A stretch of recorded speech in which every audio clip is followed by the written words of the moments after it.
ايه دنيا يا مرسل يا كولر يا اخويا.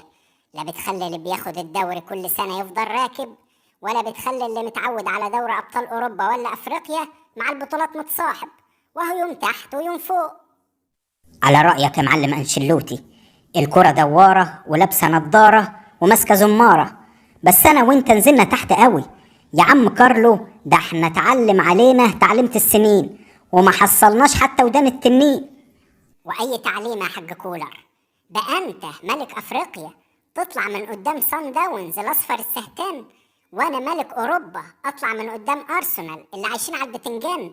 ده الواد مايكل ارتيتا بتاع ارسنال اللي بيدربهم ده لسه بيعملها على نفسه لحد دلوقتي. ما خلاص يا معلم شلوتي، القوالب قامت والانصاص نامت. بس أنا مش هسيب طاري من سان داونز، أنا هروح أدرب الترجي التونسي وهوريهم الويل وسواد الليل. ده أنا كولر السويسري ودوري أبطال أفريقيا في دم بيجري. يا اخي روح اتنيل بس.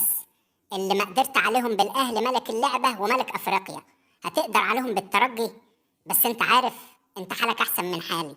انت تعادلت مع سان داونز ذهاب وعوده، لكن انا اتبقلشت من ارسنال ذهاب وعوده. ادوني هناك 3 وفي مدريد 2-1. صحيح، اللي يشوف بلوته تهون عليه بلاوي الناس. طب ده انت كان معاك منتخب العالم في الريال، كورتوا ومودريتش ومبابي وبلينجهام وفينيسيوس ورودريجر.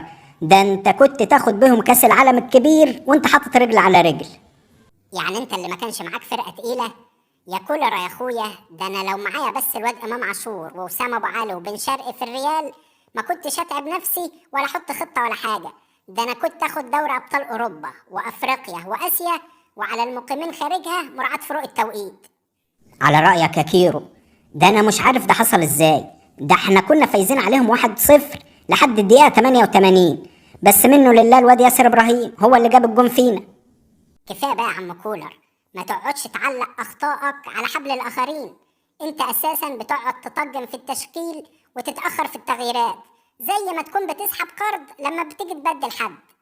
ما خلاص اللي حصل حصل بقى، ومش هنقعد نبكي على الشاي المسكوب. المهم دلوقتي انا هروح ادرب الترجي، انت هتروح فين؟ لا يا عم، انا كفايه عليا كده فرق. انا هطلع على البرازيل ادرب المنتخب بتاعهم، كلهم عيال حريفه، وربنا يكرم واجيب معاهم اي بطوله كده. الله يسهلك يا عم انشيلوتي، ولا انا معاك. طب بقول لك ايه، ما تاخدني ابقى مساعد ليك في البرازيل؟